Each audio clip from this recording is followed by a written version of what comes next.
We doing it live. This one is for Technoid, an introduction that you will never forget. We're doing a Christmas special, a holiday special of his live edition on Technoid. I'm the SMT. I'm filling in for whoever thought they were going to be doing the introduction. So we out here, and we've got a really good show lined up for you guys. I don't know if Technoid's coming. He might just take the night off, so we're going to carry this on our own. We're going to be talking about companies that did some really good things this year, and we're going to give our opinions and our takes. And of course, we'll do some entertaining in the process. But man, we're trying to keep the energy up. Everything is getting kind of hyped for the holidays. A lot of people are starting to be a little MIA. But we're here, and we're live on the Technoid YouTube channel. So really happy to do this for you guys. It's December 18th, 2022. And before we move forward, if you guys are interested in anything cellular network tech, that's what I do. I love smartphones. I love technology. It's probably why Technoid's like, hey, you want to chime in on some of this stuff? Absolutely, I do. All right, now, obviously, you guys trust him for your tech news, but I got some chops when it comes to mobile technologies as well. So subscribe to my channel if you haven't done so. Maybe you've never heard of me. Sneed Mobile Tech on YouTube. I also have a Twitter account if you guys want to hit my handle, @SneedTech. And don't forget about Technoid. He's on Twitter as well. So if you guys want to get more involved, he does some really cool live reactions and does some stuff after events like Apple events where he does these little videos on there and stuff. So it's a really good follow on Twitter as well. Even if you're an Elon Musketeer, right? We out here, and you know how it is on the Twitterverse. Things get pretty crazy over there. But hey, we're here. We're going to be discussing these things tonight. I got my new lab set up. I got some green lights going on to be a little bit more festive. I wish I had a Christmas tree in here. I probably should have put one right up here, a little mini tree.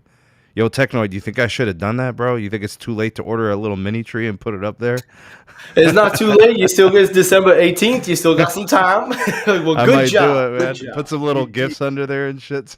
You know what? Honestly, you got your Pixel 7 and 7 Pro in the back. There's your gift right under the tree. There it is, bro.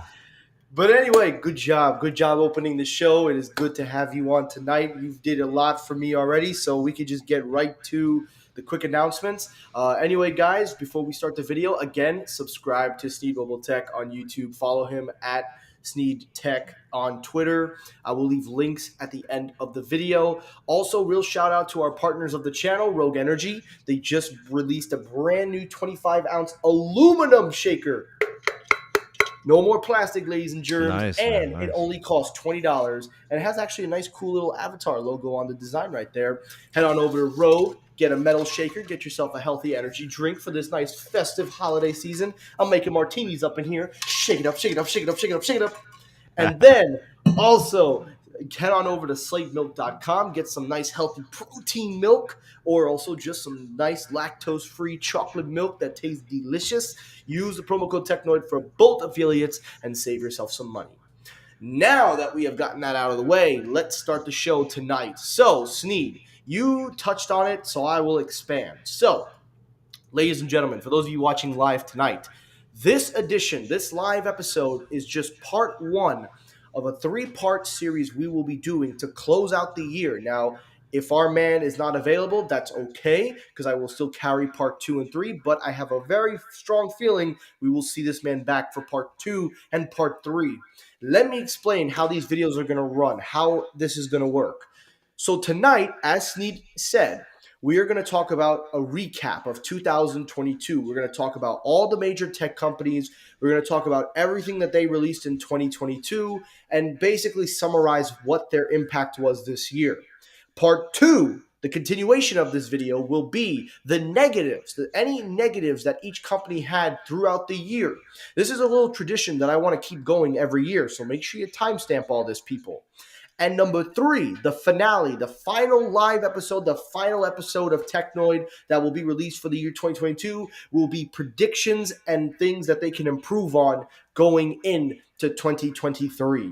So that is the 3 parts we've got going. So tonight is part 1. Enjoy yourselves, guys. If you have any suggestions, comments, we will be highlighting them throughout the show. So let's start it up. So What an eventful 2023 this has been, Sneed. I got to tell you, after last year, after rebounding from such, animosities of we that shall not be named because YouTube likes to take your money away if you mention the that shall not be named China. But I will say this has been a great year for the tech world. And surprisingly, with all of the inflation, with all of everything that has been going on in the real world, it was nice to have the tech side of the world so energetic, so vibrant with just news after news, device after device, everything that was just amazing for this year. And I want to talk about it. So, I want to before we get to the big stars of this year. I wasn't planning on putting this in the show, but I got to put it in because this is ridiculous. So the first company we're going to start with is OnePlus. Now, okay, hold your pitchforks, hold your cheers, hold your applause. Before you get mad at me, before you start saying, "Oh, why are you putting OnePlus?" Well, listen, guys. This year, if you haven't kept track, I was kindly invited to attend the OnePlus celebration, which was their OnePlus 11T release or 10T. I forgot the name scheme at this point, and I was very kind and fortunate enough to be able to attend, and I appreciate OnePlus for doing this. But I still have a job to do, and I don't care if it removes my invitation credibility. But I gotta tell you, man, for this year, OnePlus, I feel like for me, despite a nice, promising back to formula phone with the OnePlus 10T, I don't feel like they still haven't done anything to revamp anything. I don't feel like they've done enough. I don't think they're doing enough. But the reason why I put this in the show is because I was going through my emails. And as you know, there's a ninth anniversary of OnePlus going on right now. And how do you think they are celebrating their ninth anniversary, Sneed? What do you think they're doing this year? I don't even know, but I'm surprised. Who does a 9-year anniversary? Is that like a special number for them? I have no idea. I don't even know myself. But I got to tell you, man, Like, how the hell? Like, wouldn't you do a 10-year? well, we would think that in realistic times, but this is Like, who OnePlus we're celebrates their talking. 9-year anniversary of their marriage? Or whatever. Like, nobody does 9-year. Listen, I'm going on 5 years, half of a. Ugh. Yeah, But right. anyway, um, I'm here to tell you guys that the reason why I threw this in last minute was because this email popped up in my phone, and this is what they're doing for their 9-year anniversary. They will be releasing a brand new product, Sneed, but it will not Okay. be a phone. Okay. It will not be a headphone. It won't Okay. even be a wearable.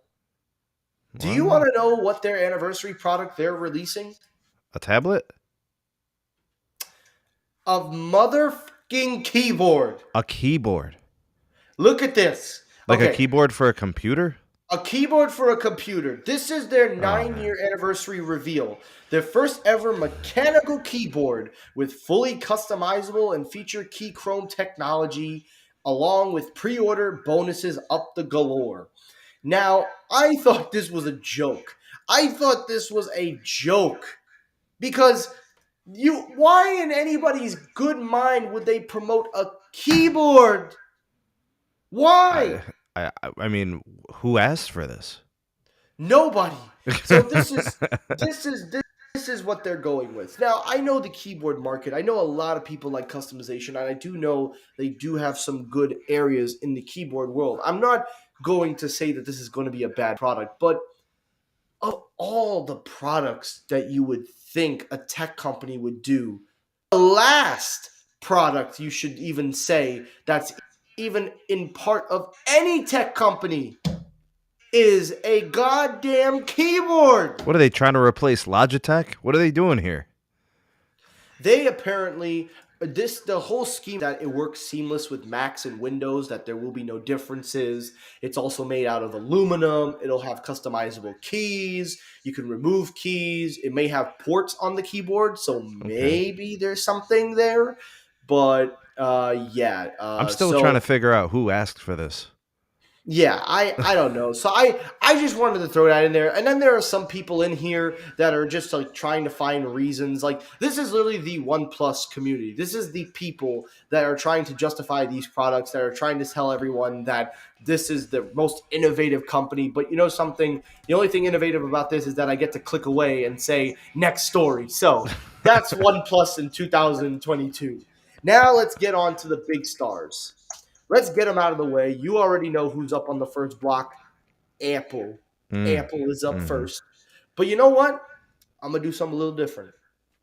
I'm going to let you talk about Apple because I know that you're not a huge Apple user. I know that you're not the biggest fan, but I'm about to tell you, you seem to have been impressed this year by Apple, by some of the products. So I'm Hmm. going to let you take the floor. I'll let you talk about your recap of 2022 with Apple, and then I'll get into my version. Go ahead, sir.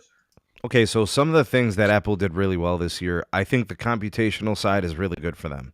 Like their MacBook Pro, the products, the Pro line products, along with the iMacs, they seem to be really really good. People enjoy them. They use them. They're powerhouse devices, productivity tools for like content creators, music producers. I mean, people love that stuff. So I don't expect that to change. The one thing that I think also has been really good for them, besides like the computational stuff and the computers, the iPhone itself, I think, was a hit. Like it's a good device. There's a negative to that though, and that's the supply issue coming out of you know where, right? Mm-hmm. Like the Pro devices have such high freaking demand. Like people don't even like they'll people obviously take the 14, but the preferred device has been the 14 Pro and the 14 Pro Max. They nail it with battery life. They nail it with the display. Those things are great. The dynamic island has been appreciated by most people, giving it some function. I mean, I think they did pretty good. And then the iPhone is basically a refinement compared to the 13 generation, right? So they just Mm-hmm. made it a little bit better. You know, the Pro series, at least we could say, got a better processor. Um, I think they're doing a fine job with that. The thing that I don't know, not sure about, is that supply issue. How did that impact sales? Because we're going to look back and say, well, was the iPhone 14 a success? And we're going to have to go back to the supply and say, well, they left millions of device sales out there because they weren't able to meet the demand or able to provide the supply, right? So I think they did a nice job with the iPhone. They had plenty of phones at launch, and then it just the supply weaned. But those are kind of what I believe to be their strengths. Apple TV is a smash, dude. People love that service, so I'll throw that in there. Do you think there's anything noteworthy in the audio realm for them? Like, do you think they like? I mean, I'm just looking at like their speakers, their headphones. Is there anything there that's up and coming or that You came out know, this year that's noteworthy? yes, they're the I would say the new AirPod Pro second generation, which Yeah, I those have are good. I I have have those. finally tried them out. Yeah. And again, I still stand by what I said. I still will not use them as my daily drivers because, as an audio person who listens to multiple, they're so much better sounding.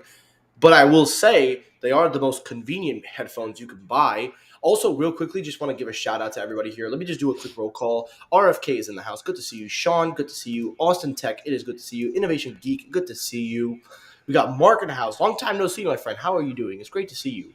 Jason C. Jason, what's up, my man? It's good to see you as always. Thank you for coming back. I was very disappointed in your Creator of the Year choice, but I respect your enthusiasm and I respect your integrity. And I better be careful with what I say because waiting in the wing, if I say the wrong thing, Mr. Barry Johnson's going to be on Twitter in the most polite roast of your life.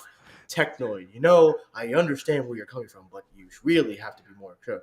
We don't want no generous roast, so doesn't matter. But I appreciate you coming in, Jason. And I'm just joking, by the way, everyone. We have no hostility towards anyone. Tech for your need, good to have you as well. But anyway, let's get back to it. Yes, I would say the AirPod Pro 2s are a very good upgrade. If you are a AirPod user, if you had the original ones, they're definitely worth an upgrade. They get better battery. For AirPod users, you do get better connectivity. You do get better sound if you're only an AirPod user. I say that because You can always get AirPods. But if you're in for the audio, I feel like there's much better out there. Excuse me. Excuse me. I choked on the stinking Rogue. Went down the wrong tube.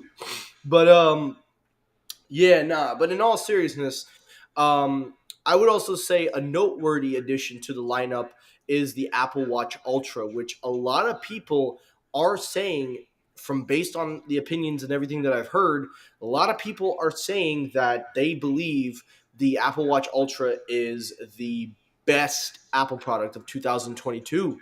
A lot of people are giving that award to this product because of it, and I am actually a current Apple Watch Ultra user myself. I picked it up, and I gotta tell you, man, I can see there's a couple of cases I could make for this being a very good product for Apple. I would say it's probably on the level of the iPhone 14 Pro Max, but there are some things we'll talk about, obviously, in the part 2 and 3. Dude, But Carlos yeah, loves this his, man. Carlos it's loves that Ultra Watch, man. He swears by it. He says it's the ultimate it's. wearable. I gotta tell you, man, when I first saw it, I thought, it's not for me. I thought, it's not my kind of watch. I was gonna get the Series 8, but then I went in store, I picked it up, I held it, I wore it, and I said, you know what? This is for me. So I traded in my Apple Watch and I ended up picking it up. And I gotta tell you, man, Carlos was right. Los, if you're watching this on replay, you were absolutely right. The battery life is unbelievably exceptional. It's unbelievably great.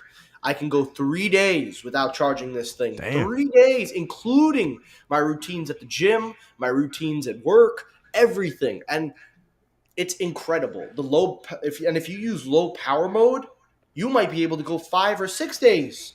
Oh, wow. So I gotta tell you, man, the Apple Watch Ultra is a beast. So there is an argument to be made. But another thing to talk about is the Mac lineup. Apple put out the Mac Studio. They put out the new Studio display. The Mac really did get a lot of nice upgrades this year. Although, to be fair, they still have to keep upgrading. But Apple really had a great 2022. I think that this year there was a lot of products that were on home runs, and I gotta really give credit where credit is due, because every year we always say, "Oh man, we wish Apple would do this, we wish Apple would do that, we wish Apple was this and that," but they ended up actually making the things we wanted. They made an iPhone that a lot of people love. The Dynamic Island has been accepted, like you said, very well. The Apple Watch Ultra is an absolute beast of a smartwatch, and they've got some great products coming in the wing, which we'll talk about in the later videos. But overall, Apple did very, very well this year, and they definitely set the pact. They set the pace, and they didn't take their foot off the gas. That's all I can say. They just kept going after it. Even with some of the negatives, which we'll get to in part 2, they still had a tremendous year. But you know who really had a very big, tremendous year that deserves some actual love and attention? And despite everything that I've ever done against them, and I still stand by everything I've said, I gotta tell you, man, they had an excellent year, and it was Google. Google did very well this year. They got the market share, they got the consumers, they got the partnerships, they got the deals, but they got the smartphone down. It no longer, to me, felt like an experimental product. It finally felt like a well polished final product that you could hold in your hand and say, that is a Google Pixel smartphone. That is a pro phone. And I got to tell you, man, consumers felt the same way because they went out, they bought it. And even though Team Pixel for Tito, I still stand by everything I said. I grabbed me a Pixel 6a. I tried me a Pixel 7 Pro. And I have to tell you, man, it is probably the best Pixel that I've seen them make since the Pixel 4, in my opinion, and even the 2XL. Hmm. But I think another area that they shined in was that they finally have a great ecosystem fully built and ready to compete. The only thing that they're missing, which we'll talk about in the later parts, is, of course, an official computer, but we all know the stories about that. But, listen, Mr. Team Pixel, you're already in Team Pixel, so you can speak for me and you could tell me, how does it feel knowing that Google actually did what they thought they were going to do, and they exceeded and they succeeded?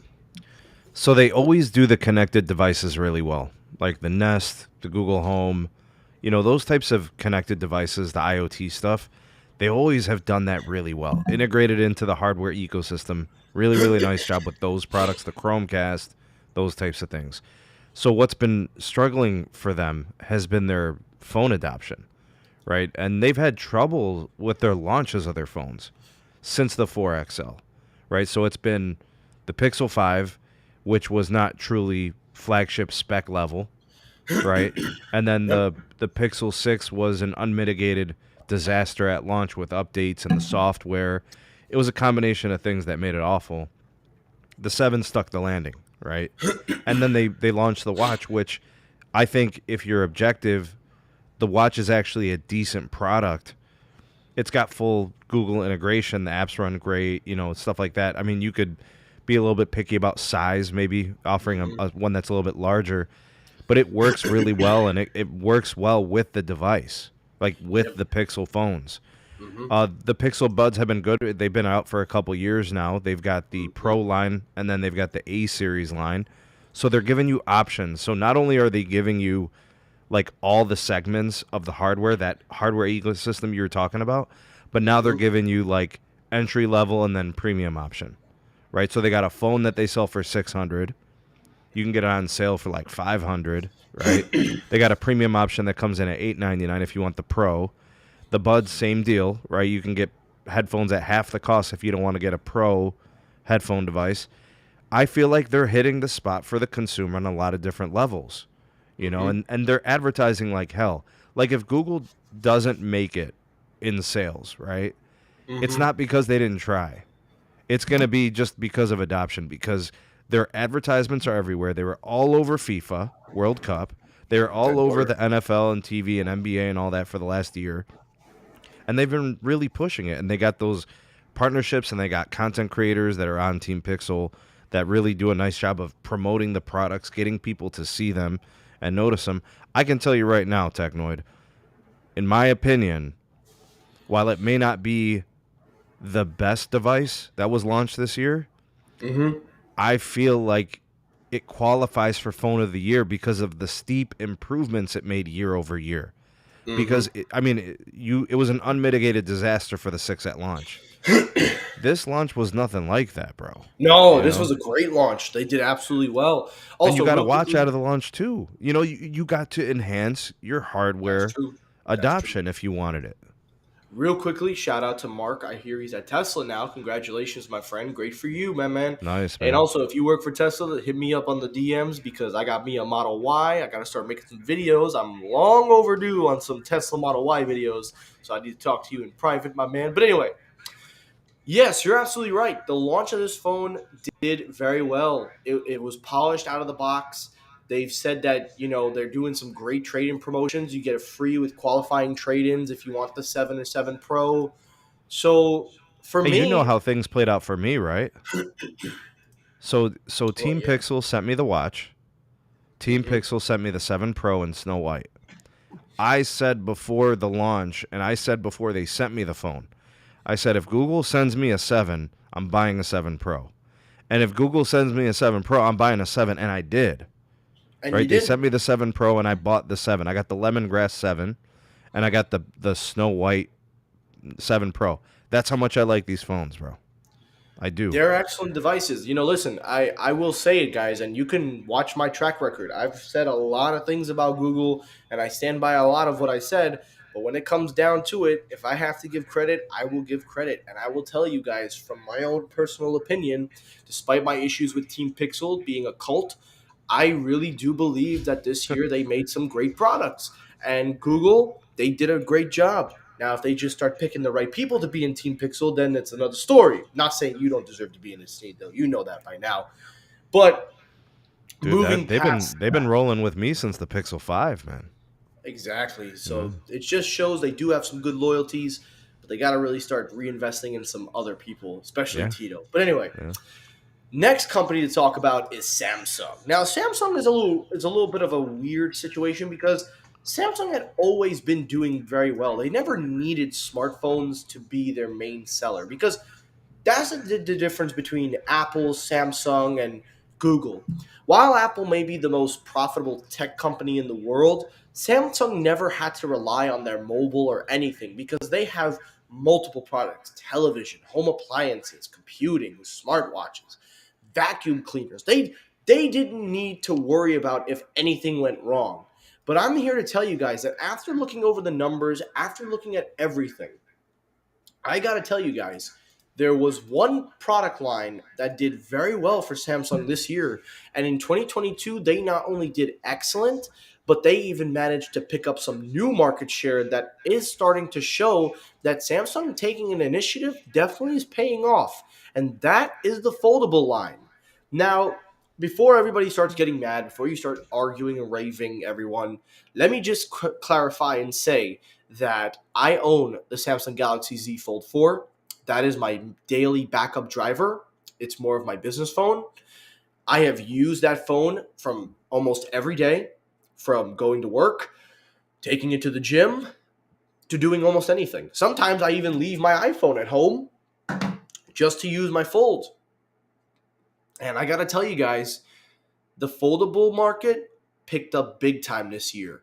Not only did Samsung meet their target shipments within the launch of the Z Fold and Flip 4, but they actually saw an increase in demand for the Z Fold 4, not the Flip, the Fold, the big boy, the mother load. And originally, the projections were that Samsung was not going to be able to achieve, they were going to underperform.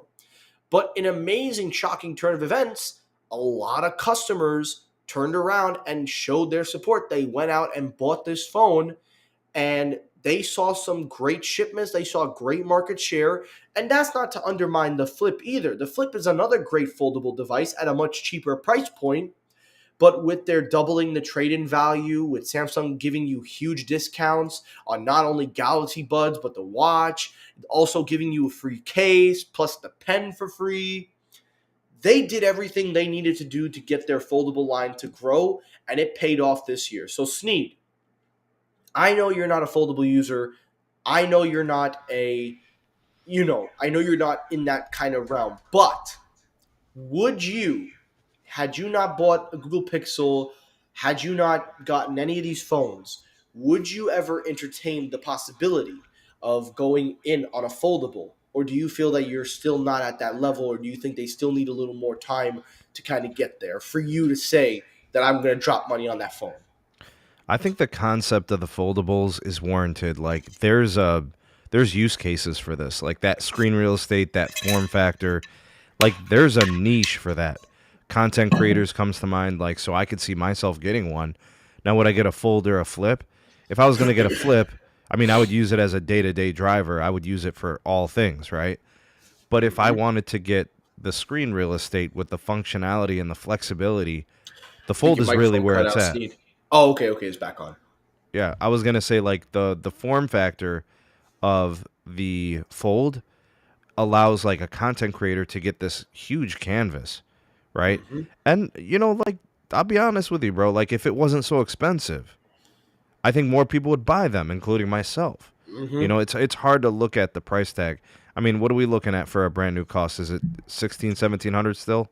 Let's see. So if you were to get Unlocked. a Unlocked. unlocked variant, um, let's take away all this trade-in stuff. Let's take away Yeah, just go this. ahead and get your entry level storage. 1538. So 1599 Okay. about. All right. So I mean, it's not cheap, man. So like, It is. you know, Yeah, no, and it's and not cheap. and I love Samsung hardware. I don't think anybody does hardware better than them. But it's Yep. just tough to swallow that pill because like I'm buying flagships for like 800-900, Mm-hmm. 1,000. So like this is a flat. But I'll tell you what, man. If you create, if you can use this thing day to day for a lot of stuff that makes your life better or more productive, it's worth the money. But if it's going to be an experimental device for you, a part-time driver, then it's hard to justify the spend. 1 second, one real quickly. Jason, that joke no longer works anymore because Samsung actually did the opposite and they discontinued a lot of those What are 467 different what are they down options. to? 98? They're down to Galaxy and foldables in the United States, and then in India it's the JXYLTBGTQ whatever. But Yeah. anyway, yeah, now they actually managed to kind of sim down their lineup, so Dude, they're they getting had better. so many different series, man. They did have, so at least they're learning now. But you're absolutely right. I do think that the price does need to get adjusted. There is rumors that they're working on a fan edition fold or an A series fold where they use a cheaper OLED display, and that it might be in the thousands. So that's a rumor. That's a running rumor. Wow. Okay. But we don't have any information. I will update on the Are Technoid we gonna show. call that the peasant foldable? Is that what we'll call it? I don't even know what you're gonna call it, but I will say though that as somebody who was very scared to buy this phone because I'm paying for it, and I gotta tell you, even though it is expensive, I will say that if this were my main phone, even though it's a backup phone, I use it like a main phone. I take it with me everywhere. It's got water and dust resistance, so now it's officially IP rated. So if it gets wet or it gets dust rated, I feel safe knowing that it's protected. I like the screen to body. The phone feels great in my hand. It's not too heavy. But the thing that I like is what you said. It's made for people that can use that kind of capability, especially for content creation. Now, I don't necessarily use it for that purpose, but the camera technology on the Fold is a very good Samsung triple camera setup, and I've used it to take photos of wrestling events, mixed martial arts, UFC. I've taken it on vacation for some photo scenery images, and they're excellent. They're almost as good as the iPhone 14 Pro Max, but I would Hey, still say Mike, the can I 14 ask you Pro Max. something? Sure, go ahead. If Google made a foldable, like something equivalent to the Galaxy Z Fold, Hmm. how far behind would it be compared to the Samsung capabilities of their foldables? Because Samsung's way ahead. They've been producing these devices like large scale for like 4 or 5 years. So Hmm. like if Google decided to launch one next year, do you think it's on par with Samsung? Or in my opinion, I think they're going to be a couple years behind in function and features. What do you think? Say that one more time. I'm sorry. What was your question? I was saying that the Pixel launching a foldable, right? If it was going to launch in the upcoming year, how far behind would it be compared to the Galaxy foldables, like the Z Fold 4? Because like I wouldn't expect it to be as good or as capable, just because Samsung's been doing it for like 4 or 5 years. So like, do you think it'll be up to par with Samsung if Google dropped one, or would it be like notably 1, 2, maybe 3 years behind? I would probably say maybe 2 years behind. Only 2 years behind because of two things. Number one, the formula has been pretty much perfected by Samsung, so a lot of manufacturers can just do what Samsung is doing with the technology. But I also think the reason why it's going to be 2 years behind is because Samsung had taken the initiative to start this transition. They're the only ones that I can see that really cares about pushing the innovation side of the foldable line. And most importantly, they're the only ones that really have optimized and really kind of ninked out all the bugs. Now, that's not to say that the Pixel Fold, if that phone ever comes out, or not if, when it comes out, that's not to say that it may not do so well. But I think that if you're telling me to buy a brand new foldable from Google, this is the first of their line. They've never released a foldable. They've just released it. And if it's cheaper, versus picking up a foldable from Samsung, who has established their presence in the market for not a few years, for a good 5 years, because I think they've had about four generation releases and then soon will be their fifth. I would say, in my opinion, I would rather go with Samsung over Google because of not just because of price, even if it's expensive or not, but because they've been in the market longer, so they've had more time to work on it and perfect the formula better. Now, that doesn't mean that eventually I'll go to Google once they get their footing going, but I would rather feel more satisfied going with a company that has a more well established product that's been doing it longer versus getting the next first of a kind from, Google. That's I just me, think though. I think you're right. I think that's a sound approach. We got a couple of comments. One's from Makeo and one from Jason C. Those are really Here, good. Let's take a I'll look read at it out. those. Yeah. With promotions, it's easy to get $1,000 off the phone, which is okay for what it is, especially that the camera has got a buff. I personally wish the the regular screen was, yes, I do agree. I do wish that they would make the phone front screen a little bit of a more wider kind of gap. Also, shout out to Yasmin is in the house. Shout it out. He also goes, I wish that there was a version that was overall taller and wider, similar to the China foldables. Yes, I do agree with that as well. I absolutely 100% agree with that. Maybe have two versions worth the more expensive version at 1800. You know what? That's a very good point. That is actually a very, very, very good point. Mikhail, you absolutely make a very fair point. I think that that is something Samsung is probably going to explore, which we'll talk more about in the later videos as we do this more. But I 100% agree with this take that he just said. They should do two versions, one cheaper one, and then the premium one, and then you do something similar. I 100% agree with that. Jason writes, I think Google can surpass Samsung with the cameras. I think where Samsung will retain the advantage is DeX and the S Pen for the users. You know something? I'm going to be honest. I never use DeX. I've owned so many Samsung devices, the Note 10 Plus, S22 Ultra, and I have never, ever used DeX. But I will Dude, some tell people you, love that feature, man. They but love I it. will, Like Ricky. Ricky's in the live chat. He yep, I'm going to loves put it up Dex. right He here. uses it in his car and everything. He loves it. That's exactly what I was about to say. I'll carry it out. I'll tell you. I absolutely think DeX is a great feature, and I kind of wish that they would make DeX its own operating system Oh wow. instead. Because let me tell you something, and I'm going to talk to the viewers. If you got to do what you got to do, Sneed, you go ahead. I can carry it for you. You do your thing. Let me tell you guys right now, real quickly. DeX is a great show. It's a great, great show of what Samsung can do with the business productivity.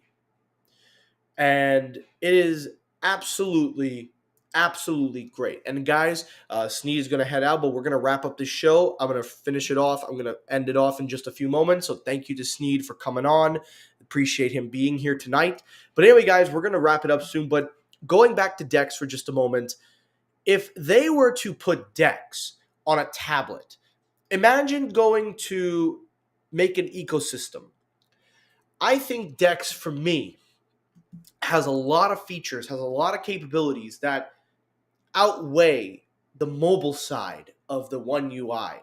So you have your smartphones run Android, you do your thing there, but then you get a tablet, which is something that they're trying to build, or a computer, put Dex as the main software, and there you go. Because Dex is a very capable software, and I would argue that Dex is better for productivity use on a day-to-day use than using the One UI on your phone. And yeah, you use on your Jeep. There you go.